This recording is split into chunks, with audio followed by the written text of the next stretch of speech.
સતતં નિજમૂર્તિચિંતકાનાં અધિકશ્વેતમનોહર પ્રકાશે રધિદર્શિતદિવ્યરમ્યરૂપં ભગવન્तं તમહં હરિં નમામિ. ઓમ અવતારિણે શ્રી સ્વામિનારાયણાય નમો નમઃ. શ્રી હરિકૃષ્ણાય ઘનશ્યામાય શ્રી સહજાનંદ સ્વામિને નમો નમઃ. બોલો શ્રી સ્વામિનારાયણ ભગવાનની જય. શ્રી હરિકૃષ્ણ મહારાજની જય. શ્રી ઘનશ્યામ મહારાજની જય. સર્વાવતારી પૂર્ણ પુરુષોત્તમ ઈષ્ટદેવ શ્રી સ્વામિનારાયણ ભગવાનના દિવ્ય ચરણ કમલમાં આ દાસના અનંત અનંત પ્રણામ હો, તથા અમારા આદિગુરુ અનાદિ મુક્તરાજ જીવ બાલાડુબાના શ્રી ચરણોમાં તથા સાધુતામૂર્તિ પરમ પૂજ્ય ગુરુજીના શ્રી ચરણોમાં આ સેવકના વંદન, તથા સર્વે વંદનીય પૂજનીય સાંખ્યોગી બહેનો, પાર્ષદ બહેનો તથા સર્વે ભાવિક ભક્તોને ભાવથી જય શ્રી સ્વામિનારાયણ. વિક્રમ સંવત 2081 આસો સુદ સાતમને સોમવાર, તારીખ 29/9/2025.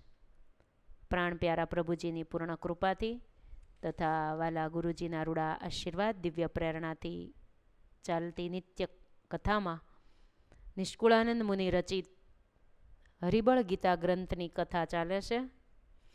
ગઈકાલે આપણે 36મા કડવામાં અને એક પદની અંદર કથા સાંભળી. દેહ ભાવ ન રાખવો, આત્મભાવ દ્રઢ કરવો. આ આત્માને કોઈ સગું નથી, કોઈ સંબંધી નથી. આત્મા એ આત્મા છે, દેહ નથી. એવું બધું નિષ્કુળાનંદ સ્વામીએ કીધું કે આ સમજણ અવશ્ય રાખવી પડશે. આગળ આપણે આજે 37મા કડવામાં પ્રવેશ કરીએ. એ જ કથાને અનુસંધાને સ્વામી લખે છે. એમ સમજે છે સંત સુજાણજી,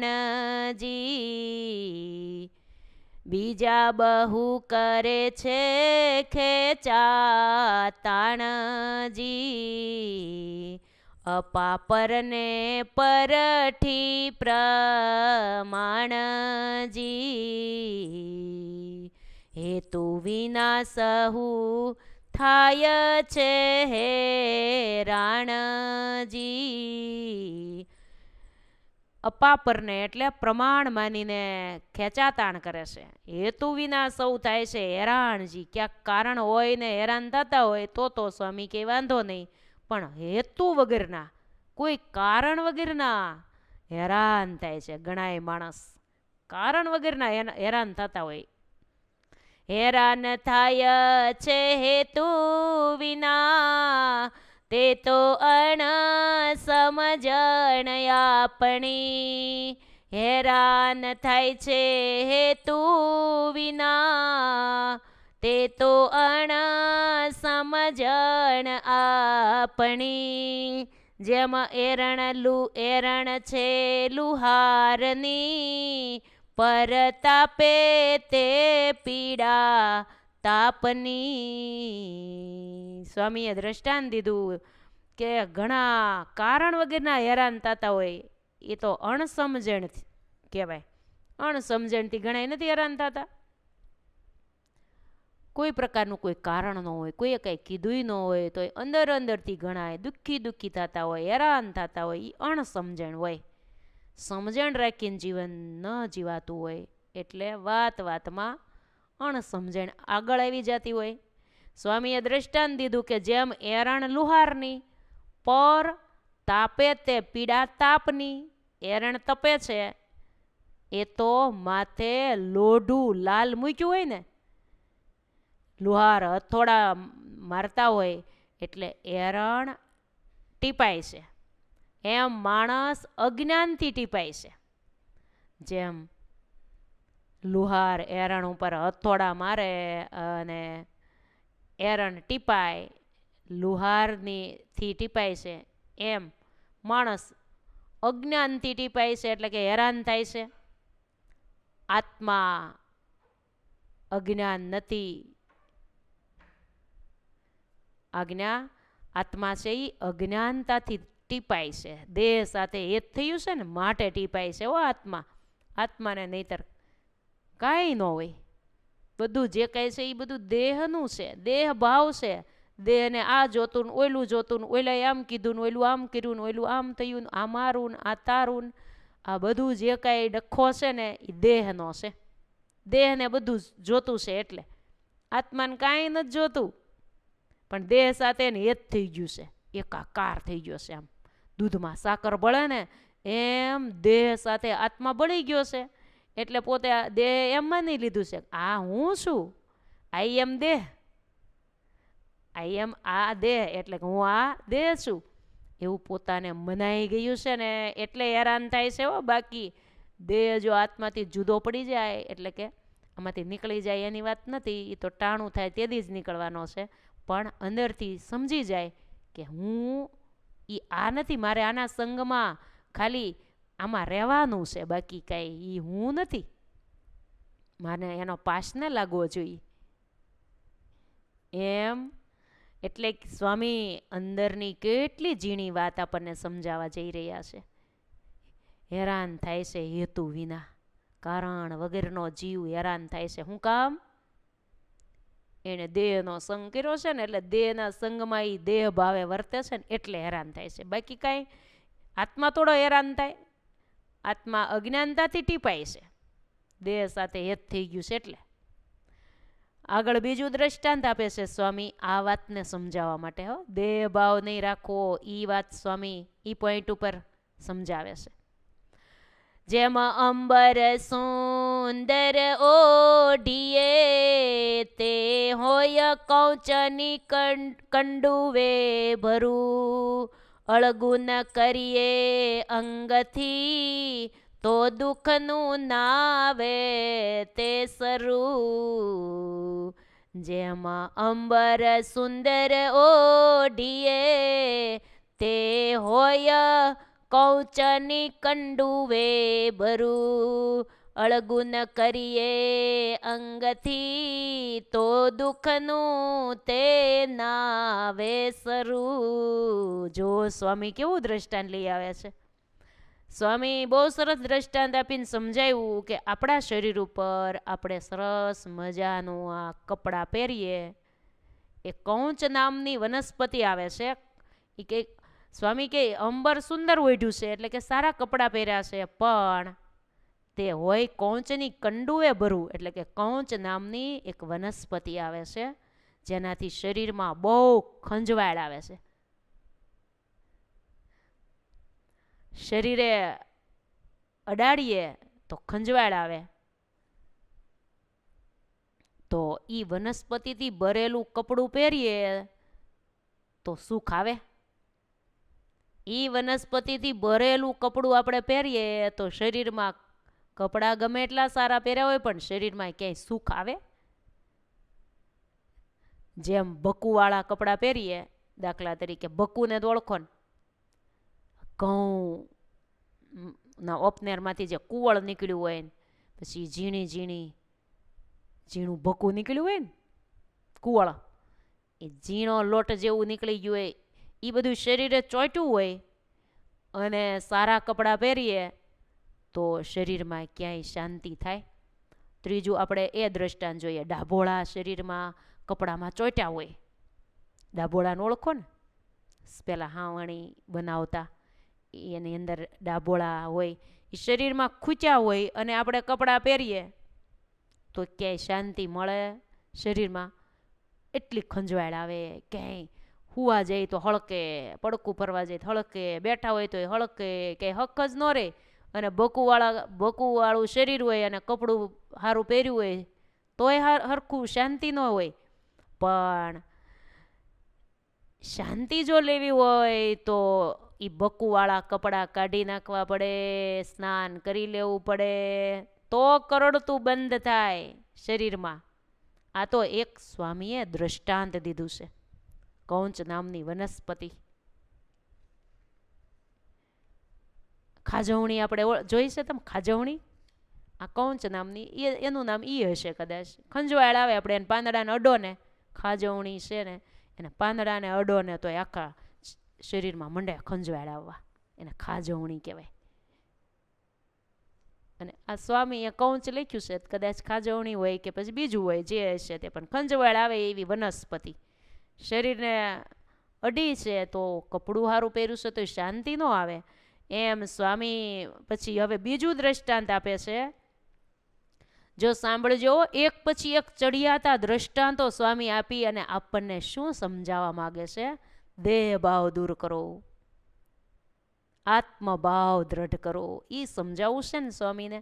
એટલે આપણને કેવા દ્રષ્ટાંતો દે છે. જો બીજું દ્રષ્ટાંતો, જેમ માથે મેષનો મોટલો, કોઈ ઉપાડે કોયલાતણો. જેમ માથે મેષનો મોટલો, કોઈ ઉપાડે કોયલાતણો. ખપન આવે ખાધાતણો, લાગે ડાગ લુગડે ઘણો. ઈ ખપન આવે ખાધાતણો, લાગે ડાગ તે લુગડે ઘણો. માથે કોઈ મોટું પોટલું મેષનું, મેષ જોઈશે, અથવા તો કાળા કોયલા, કોલસાનું માથે મોટું પોટલું ઉપાડે. હવે એ મચ કે કોયલા કંઈ ખાવામાં તો કાંઈ ન આવે, પણ શરીરે ડાઘા તો પડે. જો મેષનો પોટલો ઉપાડ્યો હોય અને એમ કે સફેદ કપડાં પહેર્યા છે, હું એક ડાઘો ન પડવા દઉં. કોલસાનું પોટલું ઉપાડ્યું હોય ને એમ કે હું એક ડાઘો શરીરે કપડામાં ન પડવા દઉં. પીડ્યા વગર રે? હા કે ના? પીડ્યા વગર રે કોઈ દી? પડે જ.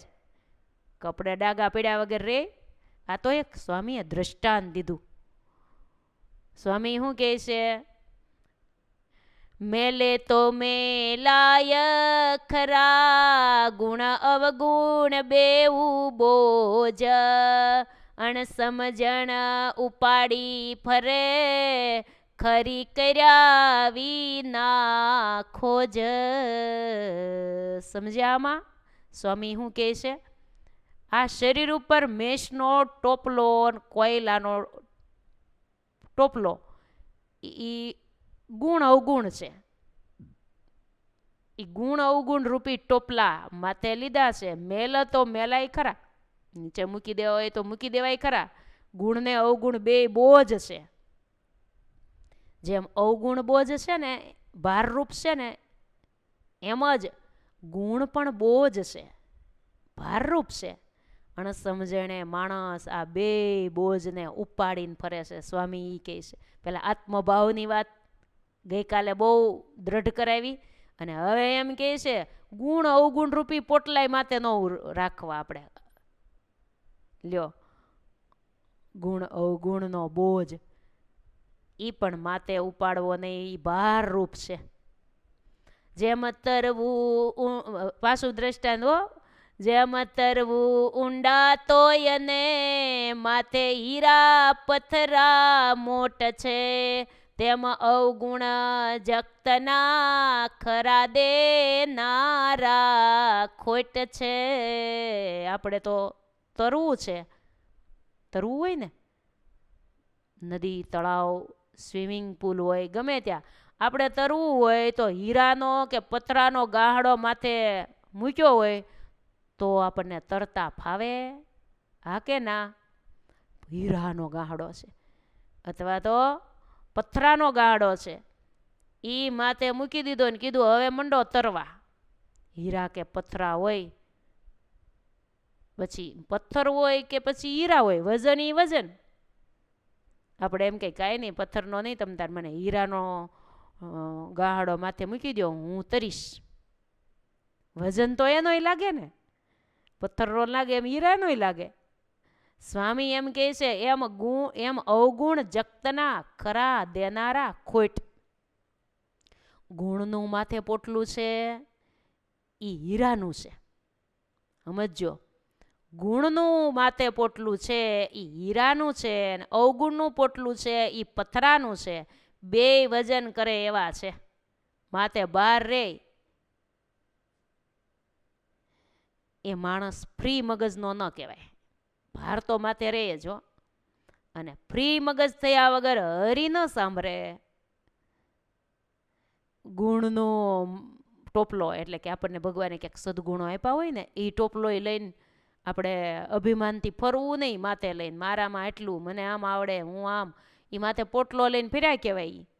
હળવું રહેવું હોય અંદરથી ભગવાન પરાયણ તો એ ગુણ બધાય ભગવાનના આપેલા છે. ભગવાનના ચરણારવિંદમાં કૃષ્ણાર્પણ કરીએ. ભગવાને આપણને વાપરવા માટે જે કાંઈ સદગુણો આપ્યા છે એ ભગવાનની કૃપાને આગળ રાખી અને આપણે એ સદગુણો આપણે વાપરવા, એ પ્રમાણે રહેવું. પણ એનું પોટલું માથે ઉપાડીને ફરવું નહીં કે એ તો મારા હો, એટલા મને આટલું આમ, મને આ આવડે, હું આમ ને હું આમ ને. આ ગુણનો પોટલો અને અવગુણનું પોટલું ક્યું હશે? ફલાણા આમ ને ઓલા આમ ને ઓલા આમ કરે ને ઓલા આમ કરે ને ઓલા, બધાને અવગુણ લીધા કરીએ ને એ એમય કહેવાય અવગુણનું પોટલું. અથવા હું આમ ને હું આમ ને બધા પ્રકારે કહેવાય અવગુણ. એ પોટલું વજનદાર છે, ઓયલું છે, કાંઈ ન રખાય, મૂકી જ દેવાય. બધું મગજમાં કચરો ભર્યો હોય કે હીરા ભર્યા હોય તોય જગ્યા તો ન જ હોય ને. સારી વસ્તુ ભરી હોય કે નબળી વસ્તુ ભરી હોય, પણ ખાલી તો કરવું જ પડશે મગજને. સારું કે નબળું બધું અંદરથી કાઢવું તો પડશે જ. વજન એ જગ્યા તો એ રોકે જ ને. ગુણ અવગુણના અભિમાન ન રાખીએ. બસ સાવ ખાલી થઈને કહીએ, એટલું જ કહીએ કે હે હરી તમે રાખો એમ અમે એમ જ રહેશું. તમે રાખો એમ અમારે રહેવું છે. બાકી અમારું કાંઈ નથી. ગુણ આપ્યા છે એ તમારા છે. અવગુણ તો મારી ફેક્ટરીનો માલ છે. આગળ આપણે કીધું હતું ને 2 દી પહેલાં કે ગુણ છે એટલા તો ભગવાનને આપેલા, અને અવગુણ આપણા જે હશે એટલે કે આપણામાં જે સારો સ્વભાવ નહીં હોય, કુલક્ષણો ક્યાંક હશે, એ આપણી ફેક્ટરીનો માલ છે. એ બધું મૂકી દેવું. એ અવગુણ, નબળા સ્વભાવ ને આ બધું જે છે ને અબળું નબળું બધું એ અંદરથી કાઢવું અને ગુણનું પણ અભિમાન કાઢવું અને અંદર થઈ જવું ફ્રી, ચોખ્ખું. જે છે એ ભગવાન તમારું છે. હું તો તમારો છું, તમારો શરણાગત ભક્ત છું. શરણે આવે ને પછી પરમાત્મા એ ભક્ત ઉપર રીઝી જાય છે. પછી મળે છે છેલ્લી અંતિમ કક્ષાની, આ અંતિમ કક્ષાની કથા છે હો. ફ્રી મગજના એટલે કે આ બધું મૂકી દો. સ્વામી કે ભગવાનના શરણાગત ભક્ત થઈને હરિભજન કરો. બધી કથા આપણને એમ કહે છે કે ગુણ શીખો, ગુણ શીખો, પણ આ કથા એમ કહે છે કે ગુણનાય માન મૂકો. આ કથામાં એવું આવે છે ગુણનોય માન મૂકી દો. સ્વામી કહે છે તમે હોડાયા તો ડાપણ મેલો, હે તમે હોડાયા તો ડાપણ મેલો, ને ત્યાં નથી ડાયાનું કોઈ કામ. એક દુહામાં લખ્યું, હે તમે હોડાયા તો ડાપણ મૂકો અને ત્યાં નથી ડાયાનું કામ. કાલા ઘેલા ના છે પ્રભુ, હે સમરથ સીતારામ. કાલા ઘેલા ના છે પ્રભુ, ઈ તો સમરથ શ્રી ઘનશ્યામ. માટે ડાપણ મૂકવું. ડાપણથી કઈ ભગવાન નથી રીઝતા હો. ભગવાન તો તમે એના થયા છો ને ઈ જોવે છે. પછી ભલે હાવ ભોળા ભગત હોય, કાંઈ નો આ જગત સંબંધી કાંઈ ખબર ન પડતી હોય, વ્યવહારમાં કાંઈ જાણતાય ન હોય, છતાં પણ ભગવાન કે કાલા ઘેલાના છે ભગવાનો. ભગવાનને શરણે જે જીવ થઈ ગયો, ભગવાનના થઈ ગયા ને, એ પછી ગમે એવા કાલા ઘેલા ભગત હશે ને તો ભગવાન એ ભગત વાલા છે. રતાબસિયાને તો ઓળખો ને. રતાબસિયા ભગવાનના ભક્ત થયા, પણ થોડોક ગાંડપણ જેવું થોડુંક આમ મગજ, ક્યારે હું બોલવું પ્રભાતિયા, ક્યારે બોલવા, ક્યારે કીર્તન બોલવા, એવું કાંઈ નહીં. સવારમાં પોઢણિયા બોલે ને સાંજે પ્રભાતિયા બોલે ને બધું, ક્યારેક ગાંડા ગદોડે ને બધું કરે, ગમે એમ ભાવે બોલે, ક્યારેક જોર જોરથી હસે ને ક્યારેક જોર જોરથી રડે ને, પણ ભગવાનને શરણે થઈ ગયા હતા, ભગવાનની ભક્તિ કરતા હતા. પછી આવું પૂર્વજન્મને લીધે આવું થોડુંક રહી ગયું હતું, પણ ભગવાનને શરણે થઈ ગયા હતા ને એટલે ભગવાન એમ કહેતા, આ રતો તો મારો ભાઈબંધ છે હો. ભગવાન ખંભે હાથ મૂકીને ક્યાંક જતા હોય ને તો રતાનો હાથ પકડીને હાલતા હોય, અથવા તો એને ખંભે આમ હાથ રાખીને હાલતા હોય કે આ રતો મારો ભાઈબંધ. લે, રતાબસિયાને ભગવાને ભાઈબંધ કર્યો હતો. ભલે કાલા ગેલો હતો, થોડોક ભલે મગજ એવો હતો, પણ તોય ભગવાનને શરણે જે જીવ થઈ જાય ને ભગવાન ઈ નથી જોતા. ભગવાન તો શરણાગતના ભગવાન છે, શરણે આવેલાના શ્યામ સુજાણ છે. ભગવાન તો એના થઈ ગયા છીએ કે નહીં ઈ જોવે છે. આપણે એના થઈ ગયા તો પછી તમે કેવા છો ઈ નહીં જોવે, પછી તો ભગવાન એનો સ્વીકાર કરી લેશે. હરિભક્તને હૈયા માહી વિચારવું તે વારંવાર. હરિભક્તને હૈયા માહી વિચારવું વારંવાર. વોરવા નહીં વિષ વ્યાળ વીછી, એ છે દુઃખ ના કારણ. વોરવા નહીં વિષ વ્યાળ વીછી, એ છે દુઃખના તે કારણ.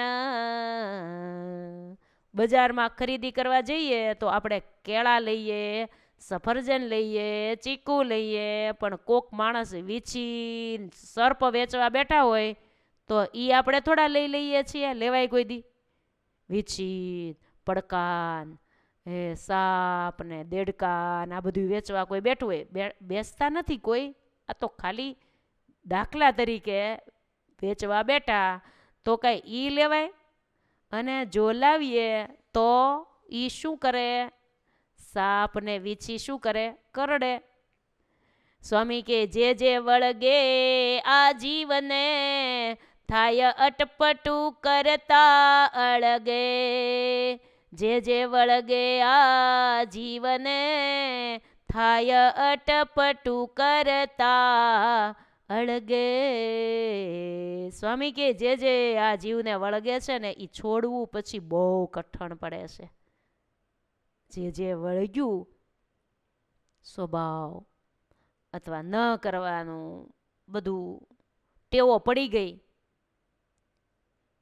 જ્યાં ત્યાં જીવ બંધાઈ ગયો, આ જે કાંઈ થયું ને એ સ્વામી કે જે વળગે આ જીવને, જ્યાં જ્યાં જીવ વળગ્યો ને જીવને જે વળગે એ પછી બહુ અટપટું છે છોડવું, પછી છૂટતું નથી. જીવને જ્યાં બંધન થઈ જાય, બહુ બધી પ્રીતિ થઈ જાય, આ ગમી ગયું આમ ને આવી બધી ઈચ્છાઓ બધી રહી જાય, અને અભિમાન ને માન ને આ ઈર્ષા ને આ જે કાંઈ અંતઃશત્રુઓ ને સ્વભાવ ને ટેવ ને આ બધું પડી ગયું હોય ને, પછી નથી કહેતા ઈ મને હવે ઈ મારી ટેવ જ પડી ગઈ છે, ઈ મને એમ થઈ જ જાય મારથી, એવી મારી ટેવ જ છે. પછી મુકાય છે કોઈ દી ટેવ? અરે ભલે ટેવ, પણ ખબર નહોતી એટલે હવે તો ટેવ મૂકો. એ ટેવ હારી નથી, નબળી એ ટેવ હોય એ મૂકવી પડે. ભગવાનને પાસે જવું છે ને આપણે, એટલે ન કરવાનું આપણે કરી લેતા હોઈએ, ન કરવાની ટેવો આપણે પડી ગઈ હોય એ બધી મૂકવી પડશે. એવું ન માની લે, એ જ મારી ટેવ જ છે, એ તો પછી હું એમ જ કરું. આવો જવાબ આપણે ન દઈ દેતા હોઈએ. પણ મોક્ષ માર્ગમાં ભગવાન જેમ રાજી થાય એમ જીવન જીવવું. ખોટી ટેવો પડી ગઈ હોય એ તો છોડવી પડે. અને કેવી ટેવ પાડવાની? ટેવ જ આપણે પાડવી છે ને. ઘણી ટેવો આપણને પાડી નાખે છે, પણ આપણે એવી સારી ટેવ પાડીએ કે આપણને ઊભા કરી દે. કેવી? રોજ મંદિરે જવાની ટેવ પાડો ને. કોણ ના પાડે છે? ટેવ જ પાડવી છે ને તમારે. માં ટેવ વગેરે હાલે નહીં. તો પાડો, દરરોજ મંદિરે તો મારે જાવું જ. આ મારે ટેવ પડી ગઈ છે. કોક એમ કે પણ હું દરરોજ ઉપડો છો, તો એ આપણે એમ કહેવાય પણ એ તો મારે મંદિરે જવાની હવે ટેવ પડી ગઈ છે, એ મારથી હવે બંધ નહીં થાય હો. પ્રેમથી જવાબ આ દઈ દઈએ આપણે કે એ તો હવે મારા હૃદયમાં જડાઈ ગયું છે. ભગવાનના દર્શન વગર મને ચેન ન પડે. કથા સાંભળ્યા વગર મને હવે રહેવાતું નથી. કીર્તન સાંભળ્યા વગર, ગાયા વગર મારાથી રહેવાતું નથી. આ બધી મને ભક્તિ કરવાની ટેવ પડી ગઈ છે. આ ટેવ બહુ સારી હો. કથા સાંભળવાની ટેવ સારી, પાછી કોકની વાતો કરવાની, કોકની વાતો સાંભળવાની પાછી એ નબળી ટેવો જે પડી જશે ને, સ્વામી કે એ અટપટું કરતા અળગે એ પછી બહુ ભૂલવું કઠણ પડશે. એકવાર એ ટેવને પાડી દીધી, કોકની પાસે જઈને આખો દીમાં એકાદાને પાસે જઈને અથવા તો એકાદાની હારે ફોનમાં કોકની વાત કર્યા વગર હાલે જ નહીં ને. કોકનું ક્યાંક વાત કરવી જ પડે ને, ત્યાં સુધી ખાધેલું પચે જ નહીં ને. આવી ટેવ જો પડી ગઈ હોય આપણે, તો એ સ્વામીએ કહી દીધું કે એ પછી ભૂલવું કઠણ છે, એનાથી અળગું થવું કઠણ છે, એ બંધન કરતા છે. માટે એકવાર આપણે ભક્તિમાંથી ડગ્યા પછી, એવી કોઈ સ્થિતિમાંથી ડગ્યા પછી એ સ્થિતિ પાછી આવવી પણ કઠણ છે. ભક્તિ કરતા હોઈએ, રોજ મંદિરે જતા હોઈએ, કોઈ દી મંગળા આરતી ચૂકતા ન હોઈએ, આ હારી ટેવ ને હારી સ્થિતિ એક દી એમાંથી ચૂકી ગયા પછી એ પાછી ટેવ પાડવીને એ કઠણ પડી જશે. નબળી ટેવ પાડતા વાર જ નહીં લાગે. તમે નબળા માણસ પાસે એક જ થોડીક જ વાર ઊભા રહો કે થોડીક વાર બેસો ને, તરત જ આપણને એવું જ થવું ગમશે. તરત એવા થઈ જઈશું. એટલે નબળું થતા વાર જ નહીં લાગે. પણ હારા થયા પછી આપણે નબળી ટેવ બાજુ જઈશું ને, તો એ સારા આપણે ભગવાનના ભક્ત કહેવાતા હોઈએ. ભલે કોઈ કંઈક ન કહે, પણ આપણે ભગવાનની ભક્તિ કરતા હોઈએ, આપણે અંતરમાં આનંદ આવતો હોય, સુખ આવતું હોય, એ ભગવાનને રાજી કરવા માટે આપણાથી થાય એટલી ભક્તિ કરતા હોઈએ. એ સારું કહેવાય. પણ એ સારામાંથી નબળું કોઈ દી પકડવું નહીં હો. કોઈ નબળાના સંગમાં ન રહેવું. એવા નબળા સગા સંબંધીઓ હોય ને, તો એની હારે ફોનમાં અમતી વાતોય ન કરવી. એ વાતની વાતમાં આપણને પાડી દે ભક્તિના માર્ગમાંથી. પછી પાછા આપણે જ્યારે સમજીએ ત્યારે પાછો આપણે ભક્તિનો માર્ગ સ્વીકારવો હોય ને, તોય એ આપણે અવગુણના માર્ગે, નિંદાના માર્ગે, આમ અમથું બીજે માર્ગે ચડાઈ ગયું, પછી ત્યાંથી પાછું વળીને મેઇન ટ્રેક ઉપર આવતા વાર લાગશે. માટે ભલા થઈને સ્વામી આપણને કહે છે, હાથ જોડીને કહે છે સ્વામી, એ ભલા થઈને મેન માર્ગે ચાલજો, મોક્ષ માર્ગે ચાલજો. નહીતર પાછા આડાવાળા રસ્તે ચડી ગયા તો પાછું આવવું કઠણ હો. પાછું આવ્યું અવાશે નહીં. એમ નામ અવળે માર્ગે જ હાલીને જીવતર પૂરું થઈ જશે. નિષ્કુળાનંદ આ જગત ઉપાધિ વણ વળગાડી વળગે. શું શબ્દો લખે છે સ્વામી. સ્વામી કે આ જગતની ઉપાધિ એવી છે, એને વળગાડવી નહીં પડે, પણ વગર વળગાડે વળગશે. એને આપણે વળગાડવી નહીં પડે. આ જગતની ઉપાધિ જેવી છે. આ જગત જ એવું છે. જગતમાં આપણે રહીએ છીએ ને, વગર વળગાડ્યું ઉપાધિયું બધી વળગ્યા જ કરે છે હો. જગતમાં રહેવાનું છે વાલા ભક્તજન બહેનો. આમ પાછું આપણે હરેરી નહીં જવાનું, હિંમતે નહીં હારવાની. આ હરિબળ ગીતા ગ્રંથ છે. હરિનું બળ રાખો, હિંમત રાખો. હિંમતે મરદા તો મદદે ખુદા. હિંમત રાખીને ભગવાનની ભક્તિ કરીએ તો ભગવાન શુરવીર ભક્તની વારે ભગવાન આવે છે, એની સાથે જ રહે છે. જગતમાં ભલે રહીએ પણ ભક્તિની તો ખુમારી જરાય ન જવા દઈએ. ભક્તિની ખુમારીવાળા રહેવું, ભક્તિ કરતાં કરતાં જીવન પસાર કરવું અને ભગવાનની ખુમારી સહિત આપણે જીવન જીવવું. કેવી ખુમારી રાખવી? આપણને મળ્યા મહારાજ, શિરને સાટે ભજી લેવા. ગમે એવા દેશકાળ આવે છતાં પણ ભગવાન મૂકવા નહીં. ગમે એવી ઉપાધિઓ આવે છતાં પણ શિરને સાટે સત્સંગ રાખવો. અત્યારે તો કોઈ આપણને હેરાન સત્સંગ મૂકવા માટે કરતું નથી. પહેલાંના સ્ત્રી ભક્તોની વાતો તમે સાંભળી હશે. પૂજ્ય બેણે યુટ્યુબમાં સ્ત્રી ભક્તોના આખ્યાનોની કથા કેટલી કરી છે, એમાં મૂકેલી છે, તમે સાંભળજો. આપણી 2 ચેનલો છે, મહિલા મંદિર અમરેલી, આપણે આ દરરોજ કથા આવે છે, અને સ્વામિનારાયણ અમરેલી. આ 2 ચેનલો ઉપર પૂજ્ય બેનની એવી સારી સારી એવી કથાઓ છે, સ્ત્રી ભક્તોના આખ્યાનો. ભગવાને રક્ષાઓ કરી હોય એવા કેટલાય પ્રસંગો, ભગવાન અંતકાળે તેડવા આવ્યા હોય એવા પ્રસંગો, શોર્ટ વિડીયાઓ તો કેટલા રોજના રોજ મુકાતા હોય. મોટા સંતની અમૃતવાણી આપણે રોજ સાંભળવાની ટેવ રાખીએ. આપણને એમાંથી બળ મળતું રહેશે, બળ મળતું રહેશે. કેમ કે અખંડ ભગવાને ધારી રહેલા મોટા સંત બોલે એ 2 શબ્દ બોલે, પણ એના શબ્દો આપણે હૃદયસ્થ કરીએ, આપણા જીવનમાં ઉતારીએ, આપણું જીવન એવું બની જશે. માટે બળ રાખવું. અત્યારે તો ભક્તિ કરવામાં આપણને કોઈ વિઘન કરતું નથી, કોઈ કંઠી તોડાવતું નથી, કોઈ આપણને પરાયણે સત્સંગ મુકાવતું નથી. અત્યારનો દેશકાળ સારા છે. ભક્તિ જેને કરવી હોય એ કરી શકે એવો સારો સમય છે. જો ભક્તિ કરી લઈએ તો, કરવું હોય તો બધું જ થાય છે. આપણે જો હિંમત રાખી અને આપણે સત્સંગ ભજન કરવા હોય ને, તો માણસો બધા ભક્તિ કરનારા ઉપર રાજી થાય છે. બહુ સારું કહેવાય. આવા જમાનાની અંદર આમ યુવાન અવસ્થામાં ભગવાનની ભક્તિ કરે, પૂજા કરે, માળા કરે, મંદિરે જાય, આ ટેવ તો બહુ સારી કહેવાય. દીકરી સાસરે જાય તોય સાસરિયાવાળા કદાચ સત્સંગ ન એને હોય તોય એ રાજી થશે કે આવા સંસ્કાર જેનામાં હોય એ તો બહુ સારું કહેવાય આવા જમાનાની અંદર. એટલે બધાય અત્યારે ટૂંકમાં કોઈ ના નથી પાડતું જો ભક્તિ કરવી હોય તો. પણ પહેલાં મહારાજ વખતે 200 વર્ષ પહેલાંના સત્સંગના ઇતિહાસો તમે વાંચો. કેવા કેવા સ્ત્રી ભક્તોએ દુઃખો સહન કર્યા. એક પ્રસંગ આજે આપણે સાંભળીએ. કેવા કષ્ટો સહન કર્યા, પણ તોય શિરને સાટે સત્સંગને માટે એણે કેટલું સહન કર્યું. કેવી એની ભક્તિ કરવાની ખુમારી છે એ જુઓ. 1-2 પ્રસંગ સાંભળવા છે આજે આપણે.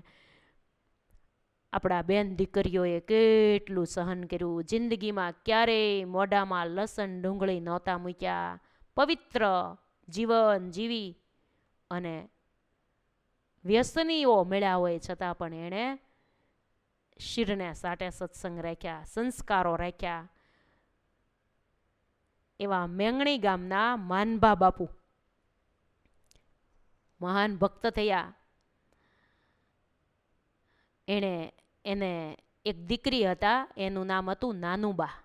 એની વાત આપણે સાંભળવી છે. એને કેવી ખુમારી, કેટલું સહન કર્યું સત્સંગ રાખવા માટે.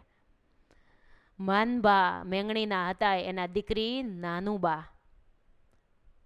નાનપણથી ઘરમાં સત્સંગ હતો, બાળપણથી સારા સંસ્કારો મળેલા, એટલે ભગવાન સ્વામિનારાયણની પાક્કી નિષ્ઠા થઈ ગઈ. યુવાન અવસ્થા થતાં એને બડકલા ગામમાં સગપણ કર્યું છે. બડકલા ગામના દરબાર સાથે મોટું રાજ જોઈ અને પરણાવ્યા છે. નાનુબાએ સાસરે આવીને જોયું તો મહેલની અંદર દારૂના શીશાઓ પડેલા, અનેક પ્રકારના માંસની બનાવેલી જુદી જુદી વાનગીઓ જોઈ, પાંજરામાં પૂરેલા અનેક કુકડાઓ જોયા. આ બધું જોઈ નાનુબાઈએ દાસીને પૂછ્યું. રાજવાડામાં સાસરું હતું, રાજ્યમાં આવ્યા છે. રાજાના માનભા બાપુ પણ ગામધણી દરબાર હતા, અને એણે દીકરીને રાજમાં બડકલા ગામના રાજા સાથે સગપણ કર્યું. પણ પરણીને સાસરે આવ્યા અને જ્યાં આ બધું જોયું ને, દાસીને પૂછ્યું, આ બધું કેમ બધું મૂક્યું છે, આ બધું કેમ છે, દારૂ માંસ અને કુકડાઓને અહીંયા કેમ રાખ્યા છે? ત્યારે દાસીએ કીધું, તમારા આજ લગ્ન થયા છે ને એટલે માતાજીના નૈવેદ્ય કરવાનું છે, એટલે માટે રાખ્યું છે. તમારા લગ્ન થયા એટલે નૈવેદ્ય કરવાનું છે. કુળનો આ રિવાજ પ્રમાણે કોઈ પણ નવોઢા નારી પરણીને આવે પછી એને આ રીતે નૈવેદ્ય એ નિમિત્તે થતું હોય છે. આમ વાત કરતી હતી ત્યાં નાનુબાના પતિ આવ્યા અને એણે એમ કીધું નાનુબાને કે આ દારૂ માંસ બનાવેલ પકવાનો તારે જમવા પડશે. નાનુબાને કીધું, આ દારૂની શીશાઓ પડ્યા છે ને, એ દારૂ પણ તારે પીવું પડશે. આ ઘરની અંદર હું કહું એમ બધું તારે કરવું જ પડશે. માંસ પણ તારે ખાવું જ પડશે. પહેલે જ દિવસે આવું કીધું. નાનુબાઈએ સ્પષ્ટતા કરીને જવાબ દીધો એના પતિને કે હું એ ક્યારેય નહીં ખાઉં. આ મોઢામાં સ્વામિનારાયણનું નામ છે. દારૂ તો માંસ અપવિત્ર વસ્તુ આ મોઢામાં નહીં જાય. એના પતિએ ક્રોધ કરીને કીધું કે એ નિયમ જે રાખવા હોય ને એ તારા પિતાને ઘેરે જાય ને ત્યારે રાખજે. અહીંયા તો આ કુળના રિવાજ પ્રમાણે બધું કરવું પડશે. અહીંયા તો તારે બધું એ જ રીતે કરવું પડશે. રાજાનું આવું કેવું સાંભળીને આગેવાનોએ કીધું, ભાઈ હમણાં તું આજ પહેલે જ દિવસે તું ગરમ થામાં, હમણાં નવા છે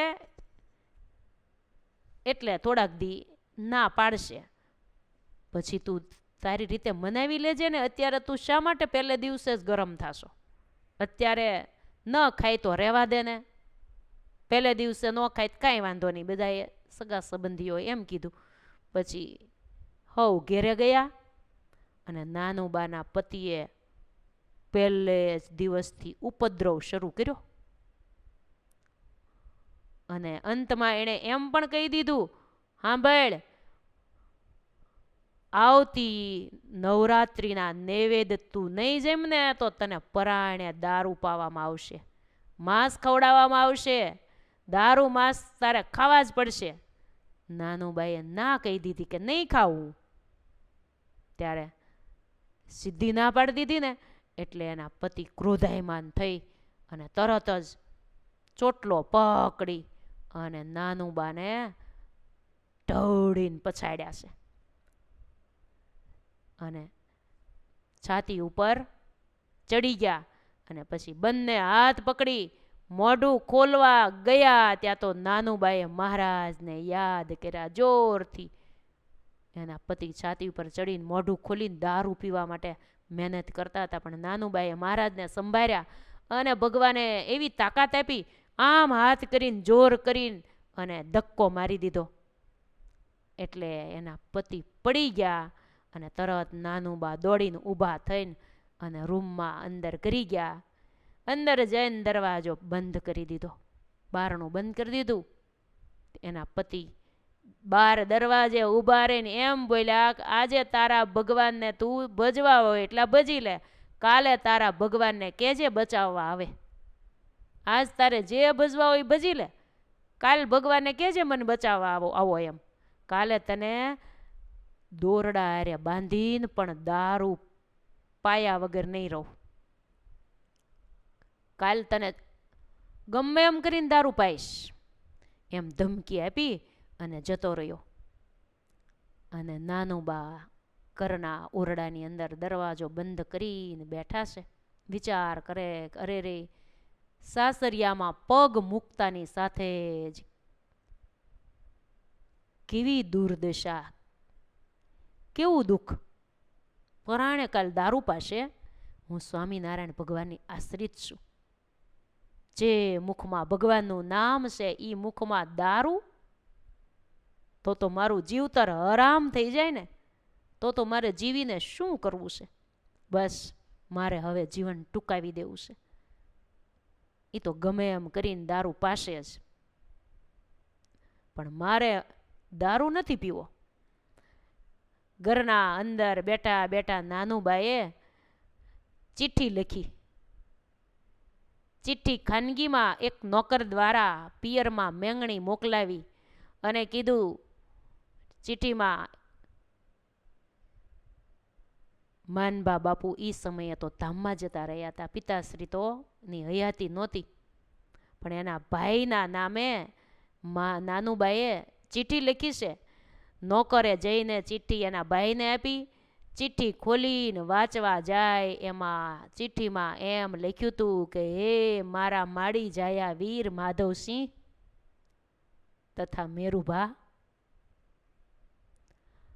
આ બળકલાથી લખીતન પાંખ વિનાની પંખીણી જેમ ટળવળતી તમારી બેન નાનુબાના અંતિમ જય સ્વામિનારાયણ સ્વીકારજો. આવું ચિઠ્ઠીમાં લખ્યું. વિશેષ જણાવવાનું એ કે હે મારા વીરા, હે મારા બે વીરાઓ, હું સાસરે આવી છું ત્યારથી મારી ઉપર અનેક પ્રકારના ઉપદ્રવો થાય છે, તેમજ દારૂ માંસ ખવડાવવા માટેના અનેક પ્રયત્નો થાય છે, તેમજ એટલી માર જૂડ પણ મને થાય છે. આવતીકાલે મને બાંધીને પણ દારૂ પીવડાવવા માટે આવશે, આમ ધમકી આપીને મારા પતિએ મને કહ્યું છે. તે માટે હે મારા વીરાઓ, હું અફીણ પીને મારી જિંદગી પૂરી કરવાની છું, પરંતુ દારૂનું પાન કરીને ધર્મનો ત્યાગ કરી અને મહારાજે કહેલ નિયમનો ત્યાગ, હું નિયમનો ત્યાગ નહીં કરું. તે માટે તમારી બેનનું જીવતા મુખ જોવાની ઈચ્છતા હો ને તો કાલે બડકલા આવી જાજો. જો તમારાથી કાલે ન આવી શકાય તો પછી તમારી બેનનું ખાપણ લઈ કોઈ ખાપણ મોકલજો, અંતિમ ખાપણ મોકલી દેજો, જો જીવતા મોઢું ન જોઈ શકો તો. ચિઠ્ઠી વાંચતા વાંચતા માધવસિંહના 3.5 કરોડ રૂવાડો ખડા થઈ ગયા અને રોમે રોમમાં ક્રોધ વ્યાપી ગયો. તુરંત મેરુભાને બોલાવવા માટે એક માણસને મારતે ઘોડે મોકલ્યો છે, કેમ કે મેરુભા એના બીજા જે નાના ભાઈ હતા ને એ ધાંગધ્રા રાજ્યના સેનાપતિ હતા, એટલે એ ધાંગધ્રા રહેતા હતા. એટલે મારતે ઘોડે ઘોડેસવારને મોકલ્યો છે, મેરુભાને આ ચિઠ્ઠી આપજે. મેરુભાના હાથમાં જ આ ચિઠ્ઠી આપી, વાંચી અને તરત સમગ્ર સૈન્યને સાથે લઈ અને મેરુભા મેંગણી આવ્યા છે ત્યાંથી એના મોટા ભાઈ માધવસિંહને સાથે લઈ સૈન્યને તૈયાર કરી અને સેન સહિત બંને ભાઈઓ મારતે ઘોડે ભડકલા આવ્યા છે. અને આ બાજુ નાનુબા અફીણ તૈયાર કરીને ઓરડામાં બેઠા છે. એક બાજુ એમ છે કે હમણાં એના પતિ આવે, હમણાં આવશે અને મને પકડીને બાંધીને દારૂ મોઢામાં નાખી દેશે. બીજી બાજુ રાહ જોવે છે કે મારા બંને ભાઈઓ ક્યારે આવે, ક્યારે આવે. બારીમાંથી આમ જોયા કરે છે કે મારા બે ભાઈ આવે છે કે નહીં. બે ભાઈની રાહ બારીમાં જોઈને બેઠા છે. ત્યાં તો દરવાજાના બારણેથી અવાજ સંભળાયો, શું વાટ જોઈ રહ્યા છો? ન ખોલે ને તો તોડી નાખું બારણું. એનો પતિ આવી ગયા. એના નોકર ચાકરોને પેલા મોકલ્યા હતા કે જાઓ બારણું ખોલાવો અને દારૂ મોઢામાં નાખો. નોકર ચાકરો તો બારણે ઊભા હતા. એને કહે છે, શું તમે વાટ જોઈને ઊભા છો? કે પણ દરવાજો ખોલતા નથી. તો કે પણ દરવાજો ન ખોલે ને તો બારણું તોડતા નથી આવડતું તમને? તોડી નાખો દરવાજો અને બાંધી દો એને પલંગ સાથે, અને પછી હું જોઉં છું કે એના ભગવાન એને કેવાક બચાવે છે.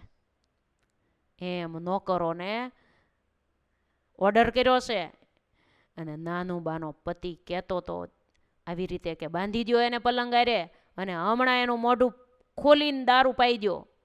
આપણે 2-3 નોકરો અને એ પોતે આવી રીતે કહેતો તો. આવું સાંભળતા વેત નાનુબાઈએ અફીણનો કટોરો હાથમાં લઈ લીધો કે હમણાં આવી બન્યું, હમણાં મને અફીણ, હમણાં મને દારૂ પાઈ દેશે. ભગવાનની આજ્ઞા લોપ કરવો એના કરતાં મૃત્યુ મંગલકારી છે. ભગવાનની આજ્ઞા નથી મારે લોપવી.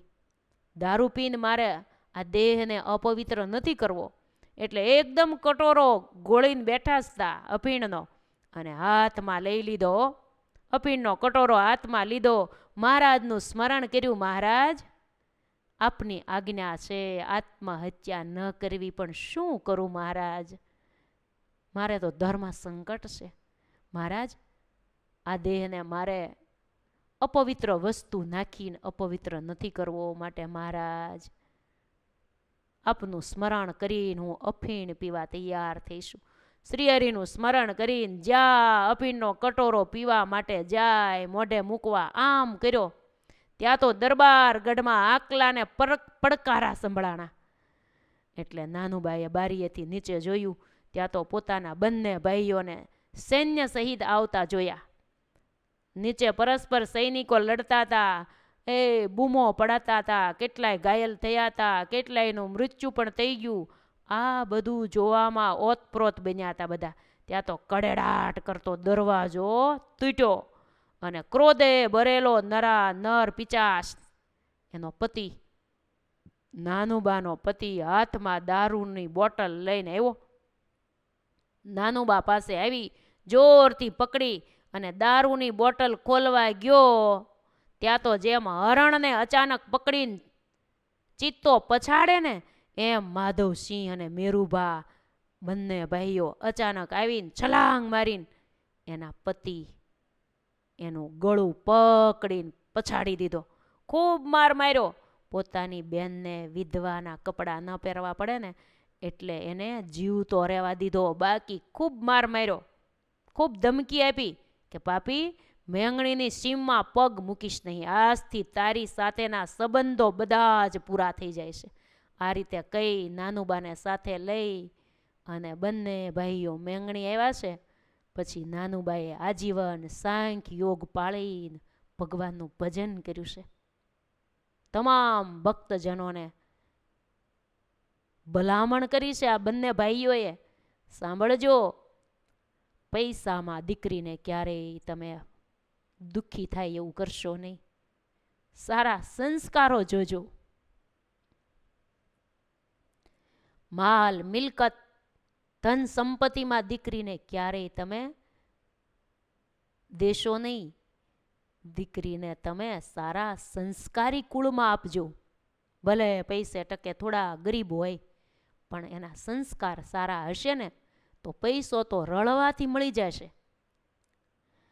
ભગવાનના ભક્તોએ ક્યારેય આ વાતને ભૂલવી નહીં. માત્ર રૂપ અને ધન સંપત્તિ જોઈને દીકરીને ક્યારેય દઈ દેવી નહીં, પણ સારા સંસ્કારી પરિવારની અંદર દીકરામાં સારા સંસ્કાર હોય ને એની સાથે સંબંધ કરવો. આટલું ભગવાનના ભક્તોએ અવશ્ય યાદ રાખવું. આવા તો કેટલાય નારી ભક્તોએ દુઃખો સહન કર્યા છે. બીજો એક નાનકડો પ્રસંગ પણ સાથે સાથે સાંભળી લઈએ. સૌરાષ્ટ્રમાં ભેંસજાળ નામનું એક ગામ છે. આપણું હૃદય ભરાઈ જાય એવો આ પ્રસંગ છે કે જુઓ તો ખરા, આ નાનુબાઈએ કેટલી કષ્ટી સહન કરી. આ તો આપણે ટૂંકમાં વાત કરી, પણ એ જેટલા દિવસ સાસરે રહ્યા ત્યાં સુધી એને કાંઈ ઓછો માર ખાવો પડ્યો હશે. છતાં પણ ભગવાનની આજ્ઞા ન લોપી તો ભગવાને કેવી સહાય કરી. જુઓ, બંને ભાઈઓ ટાણે પહોંચી ગયા અને ભગવાને એને અફીણે પીવા ન દીધું. ભગવાનની આજ્ઞા ન લોપાણી. આત્મહત્યા કરવી એ મહાન પાપ છે, એ પણ આજ્ઞા ન લોપાણી. અને અપવિત્ર વસ્તુ ખાવી નહીં, પીવી નહીં, એ પણ ભગવાનની આજ્ઞા છે. બંને આજ્ઞા પળાઈ ગઈ અને અખંડ આજીવન ભગવાનનું ભજન કર્યું. એવા જ એક મહાન મુક્ત આત્મા ભેંસજાળ ગામમાં થઈ ગયા. ભેંસજાળ નામનું ગામ છે. ત્યાં કરણુભા કરીને એક બહુ સ્વામિનારાયણ ભગવાનના સારા ભક્ત હતા. એને એક બેન હતા, એનું નામ હતું મીરાબા. આપણે મેવાડના જે મીરાબા કહીએ છીએ ને, મીરાબાઈ જેને ઝેરના ભગવાને ઝેરના અમૃત કર્યા, એ તો મીરાબાઈ આપણે સાંભળ્યું જ છે, પણ આ સત્સંગમાં સ્વામિનારાયણ સંપ્રદાયમાં એ તો કૃષ્ણ ભક્ત મીરાબાઈ હતા. આ સ્વામિનારાયણ ભગવાનના આશ્રિત ભેંસજાળ ગામના મીરાબા, એનું નામે મીરા હતું. નાનપણથી આ મીરાબા મેવાડના કૃષ્ણ પ્રેમી મીરાબાઈની જેમ જ ભક્તિ રસમાં તરબોળ થઈને રહેતા હતા. નામ એવા ગુણો હતા, ભગવાનમાં ઓતપ્રોત થઈને રહેતા. સમય જતા એનું વેવિશાળ સગપણ જ્યાં સત્સંગ નહોતો ત્યાં કર્યું છે. કરણુભાને ખબર હતી છતાં પણ માલ મિલકત જોઈને સગપણ કર્યું. જો એ ભૂલા પડી ગયા. ભગવાનના ભગત હતા છતાં પણ સારું માલ મિલકત સુખ સમૃદ્ધિવાળું ઘર જોઈ અને બેનનો સંબંધ કર્યો. એટલે બીજા ભક્તોએ કીધું, બાપુ મીરાબા તો ભક્ત છે, એનું સગપણ કોઈ હરિભક્ત યુવાન સાથે કરો. વળી મહારાજે પણ સૌ સત્સંગીઓને આજ્ઞા કરી છે કે હરિ સત્સંગીની દીકરી સત્સંગમાં દેવી ને સત્સંગમાં લેવી.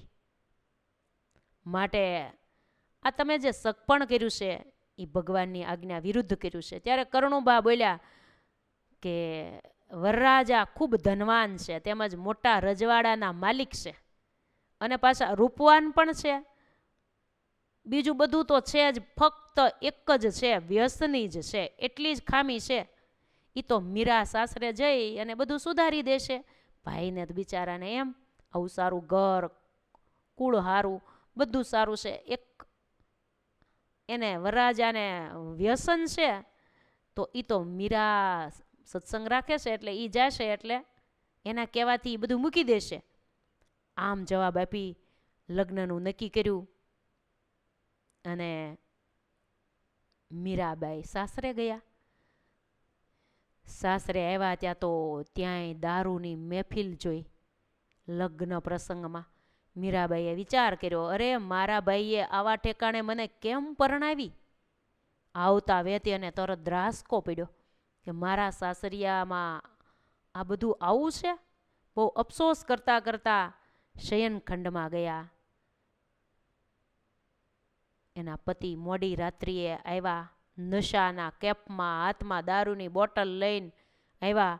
આવીને મીરાબાઈને કહેવા માંડ્યા, લે લે મીરા, મારા હાથની એક પ્રેમની પ્યાલી તો પી. મીરાબાઈએ તો સ્પષ્ટ ના કહી દીધી કે નહીં, એ તો આજે નહીં બને ને કાલે નહીં બને, એ તો હું ક્યારેય નહીં પીવું. મીરાબાઈ આમ આવેશમાં આવીને કહી દીધું. એટલે એના પતિને ક્રોધ ચડ્યો, બસ મારું પણ તું માનતી નથી. બસ ત્યારથી બંનેને અણબનાવ શરૂ થઈ ગયો કે મારું કયું ન માન્યું. એટલે એના પતિને એની સાથે અણબનાવ શરૂ થઈ ગયો. વારંવાર દારૂ પીવા માટે મીરાબાઈને મનાવવામાં લાગે, છતાં પણ કોઈ દી દારૂ પીવે નહીં. એટલે પકડીને પરાયણે એક દિવસ તો પાવા માટે ગયો, પણ મીરાબાઈ એના બાહુપાશમાંથી છટકીને અને આ રૂમની અંદર જતા રહ્યા. અંદરથી એણે બારણું બંધ કરી દીધું. ઘરમાં મહારાજની મૂર્તિ સામે બેસીને મીરાબાઈ પ્રાર્થના કરવા લાગ્યા. ચોદાર આંસુએ રડવા લાગ્યા. આ રીતે સતત 3 દિવસ સુધી ઘરમાં પુરાયેલા રહ્યા. અન્ન જળ લીધા વગર ભૂખ્યા ને તરસ્યા ઘરની અંદર. આટલી બધી મહાપ્રભુ મહારાજની પ્રાર્થના કરે, આટલી બધી દ્રઢતા અને ધીરજતા જોઈ અને ભક્ત વત્સલ ભગવાન શ્રી હરિ પ્રગટ થયા. પ્રેમથી મીરા ઉપર હાથ ફેરવવા લાગ્યા. તેમજ મીરાબાઈનું કષ્ટ જોઈ અને મહારાજની આંખમાં પણ આંસુ આવી ગયા. અરે મારા માટે મારા ભક્ત કેટલા કષ્ટો વેઠે છે. મહારાજે પ્રેમથી હાથ ફેરવ્યો છે. તેમજ મીરાબાઈનું કષ્ટ જોઈને મહારાજની આંખોમાંથી દડ દડ આંસુ પડી ગયા. અને મહારાજ પોતાના ભક્તને જમાડવા માટે ભોજનનો થાળ લાવ્યા હતા. દિવ્ય ભોજનનો થાળ લાવી ભગવાન શ્રી હરિએ પોતાના હાથેથી જ મીરાબાઈના મુખમાં કોળિયા મૂકી અતિ પ્રેમથી મહારાજે જમાડ્યા. જુઓ ભગવાન કેટલા લાડ લડાવે છે ભગતને. જગત ગમે એટલો તિરસ્કારે, પણ ભગવાન કેવા. આવા ભગવાનને આપણે કોઈ દી ભૂલાય?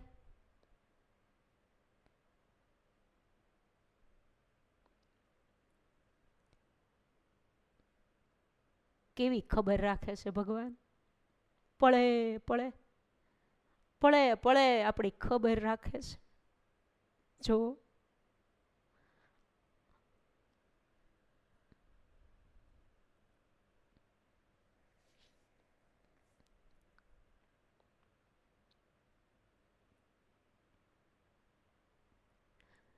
મહારાજે મુખમાં કોળિયા દઈને મીરાબાઈને પ્રેમથી જમાડ્યા છે. અને પછી મહારાજે પ્રેમથી માથે હાથ ફેરવીને પૂછ્યું, મીરા, બોલો, તમારી શું હવે ઈચ્છા છે? બોલો, શું ઈચ્છા છે તમારી? તમારા આવા ભક્તિ ભરેલા જીવન ઉપરથી હું તમારી ઉપર બહુ પ્રસન્ન થયો છું. મહારાજ કે, મીરાબાઈ, તમારી ઉપર હું બહુ રાજી થયો છું. માટે મારા માટે તમે આટલું દુઃખ સહન કર્યું. 3 દિવસ સુધી ભૂખ્યા ઘરમાં પુરાઈ રહ્યા, છતાં પણ તમે મારા માટે, તમને ખાલી તમે બીજું એને કહેવાનું એટલું જ હતું કે તમે દારૂ મોઢામાં મૂકો એટલે પછી બીજું કષ્ટ આપવાનાય નહોતા, પણ તમે મને પ્રસન્ન કરવા માટે તમે કેટલું સહન કર્યું, કેટલા માર સહન કર્યા.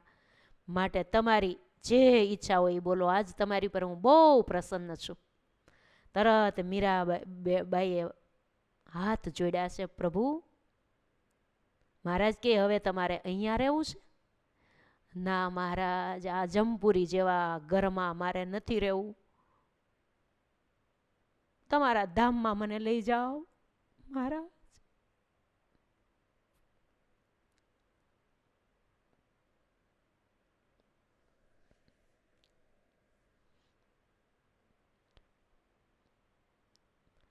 મીરાબાઈ રડતા રડતા મહારાજને પ્રાર્થના કરે છે, મહારાજ, આવા જમપુરી જેવા દુઃખમાં રહેવું એના કરતાં મને તમારા ધામમાં લઈ જાઓ.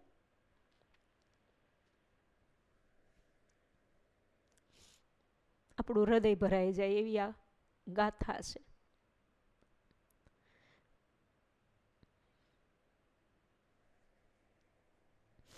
તરત મીરાબાઈએ કીધું, પ્રભુ, મને ધામમાં લઈ જાઓ. તરત ભૌતિક દેહનો મહારાજે ત્યાગ કરાવી, દિવ્ય દેહ ધારણ કરાવી અને શ્રીજી મહારાજ પોતાના વાલા ભક્ત એવા મીરાબાઈને પોતાના અખંડ અવિનાશી અક્ષરધામમાં લઈ ગયા. ત્યાર પછી મહારાજે ભેંસજાળ જઈ કરણુબાને રાત્રે દર્શન દીધા. અને મહારાજ જરા આમ ક્રોધાવેશમાં આવી અને મહારાજે કીધું, કરણુબા, તમે અહીંયા સુખેથી આરામ કરો છો અને તમારા બેનની શી હાલત થઈ છે એ તમને ખબર છે? એના સાસરિયામાં એને કેટલું કષ્ટ છે એ તમને ખબર છે? તમે રજવાડાના લોભથી પરવશ થઈ અને તમોએ એક દારૂડિયાની સાથે તમારા બેનના લગ્ન કરી દીધા.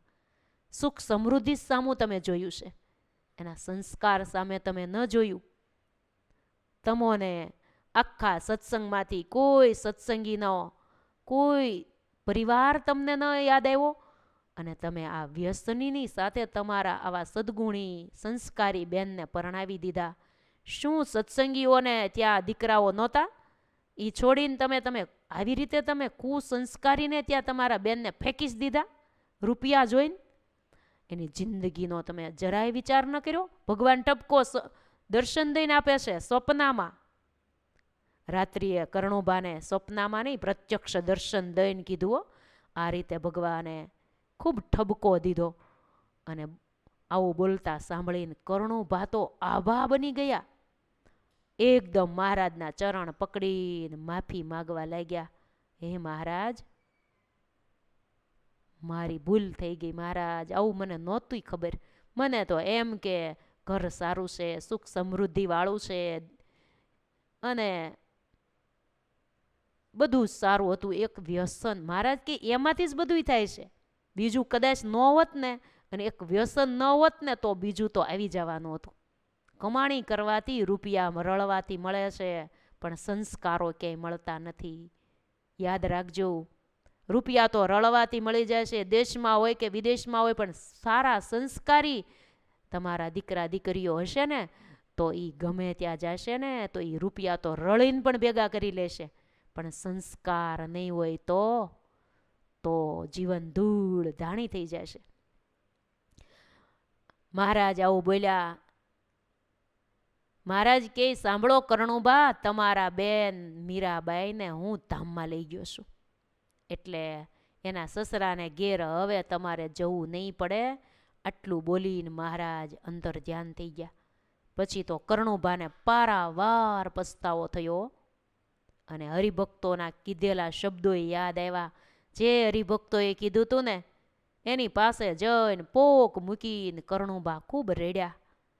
પરંતુ પછી શું કે તમે મને બહુ કીધું હતું કે સત્સંગ નથી ત્યાં તમે બેનને ન પરણાવો, તોય મને તો સુખ સમૃદ્ધિ સામે નજર હતી. આજ મને બહુ પસ્તાવો થાય છે, મારા બેનને મેં ખોયા. બેનને ભગવાન ધામમાં તેડી ગયા. આ પ્રસંગમાંથી આપણે એ શીખવાનું છે કે બેન દીકરીઓના લગ્ન સત્સંગીઓ સારા સંસ્કારીઓ હોય ને એ પછી ગમે તે ધર્મ સંપ્રદાયમાં હોય પણ કોઈ પ્રકારનું વ્યસન ન હોય અને સારા સંસ્કાર હોય. એ સંસ્કારીને સાથે સગપણ કરજો, પણ સંસ્કાર વગરનું હશે ને પાત્ર તો કોઈ પ્રકારનું સુખ નહીં આવે. બધું જ મળે પણ સત્સંગ ક્યાં મળે? સત્સંગ હોય એટલે બધું જ મળી ગયું. આપણે કોણ છીએ, કોના છીએ, આ વાતને જિંદગીમાં કોઈ દી ભૂલવી નહીં. ભગવાને આપણને સત્સંગમાં જન્મ આપ્યો છે. કદાચ આપણને પાકિસ્તાનમાં જન્મ આપી દીધો હોત તો આપણે શું કરત? એટલે સત્સંગનો યોગ થાવો ને એ બહુ દુર્લભ છે. સત્સંગ અનેક જન્મને અંતે મળે છે, એ આપણને મળ્યો છે. ત્યારે આપણે આ રીતે આપણા જે બેન દીકરીઓએ પહેલાં બહુ સહન કર્યું હતું. ભગવાનને માટે દેહના બલિદાનો આપી દીધા. જુઓ, ભગવાનને કે મને ધામમાં તેડી જાઓ, પણ મારે આ જમપુરી જેવા ઘરમાં નથી રહેવું. મારા ધામમાં તેડી ગયા મીરાબાઈને. કેટલું કષ્ટ સહન કર્યું. અત્યારે તો એવો સારો સુકાળ છે, એવું સારું આપણને ભગવાને વાતાવરણ આપ્યું છે કે જેમાં આપણને જેવું ભજન કરવું હોય, ભક્તિ કરવી હોય, સત્સંગ ભજન બધું થઈ શકે એવો સારો સુયોગ આપ્યો છે ભક્તિ કરવા માટે. અત્યારે કોઈ આવા કષ્ટ નથી આપતા. આ બે કહાની આજે આપણે સાંભળી, નાનુબા અને મીરાબાઈની, બેને કેટલું કષ્ટ પડ્યું. શા માટે? સત્સંગ રાખતા હતા એટલે. બીજું તો બધું સારું જ હતું, પણ એ બે સત્સંગ રાખતા હતા. સામેવાળાને આ પરાયણે એને પાવું હતું, પણ આ બંને શિરને સાથે સત્સંગ રાખ્યો તો ભગવાને દર્શન દીધા. ભગવાન રાજી થઈ ગયા. જે કરવાનું હતું એ થઈ ગયું. માટે ભગવાનની ભક્તિ આપણે કરી લેવી. ભજન કરવા માટે ભગવાને આપણને આ સત્સંગમાં મૂક્યા છે.